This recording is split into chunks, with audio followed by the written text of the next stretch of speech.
Bongbong Marcos, nalulungkot lang ako kasi 36 years namin inasam-asam ito, pinagtrabaho, pinagdasal. Sayang eh. Lisa Marcos.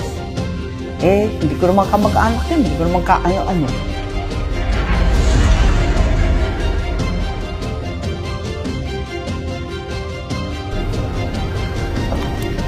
Magandang araw po, Senator Amy Marcos. Naglagay po kami ng mga protest placards sa inyong harapan na may kaakibat na mga katanungan. Unang tanong, may 3 rally bukas. Saan po kayo pupunta at bakit? Luneta, sa palagay ko karambola yan. Sari-sari yung agenda dyan, nahirap yata. EDSA Shrine. Naku, maliwanag naman kung sino-sino nariyan. Hindi ako welcome. Eto, Camp Aguinaldo. Ako, mas maigi, dyan na lang kaya magkumpune kasama ng mga dating sundalo. Meron pong 4 na opisina. Ano po ang maigsing mensahe nyo sa bawat opisina na ito? Malacanang.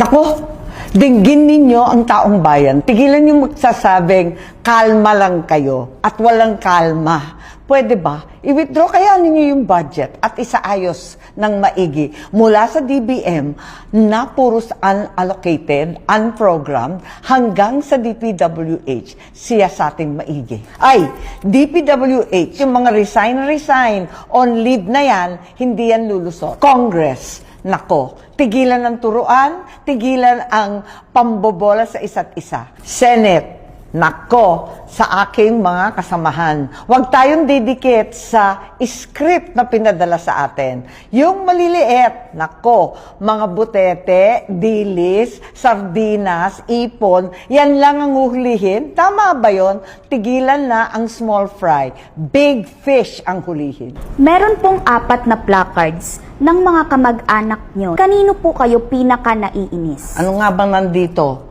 Sandro Marcos. Nanghihinayang ako ka, bata-bata na, damay dito sa gulo. Bongbong Marcos. Nalulungkot lang ako kasi 36 years namin inasam-asam ito, pinagtrabaho, pinagdasal. Nasayang eh. Martin Romualdez, abay pwedeng sabihin na iinis ako. Nagagalit ako, hindi lang simpleng inis, naggagalaiti pa. Lisa Marcos. Hindi ko naman kamag-anak yan, hindi ko naman kaano-ano.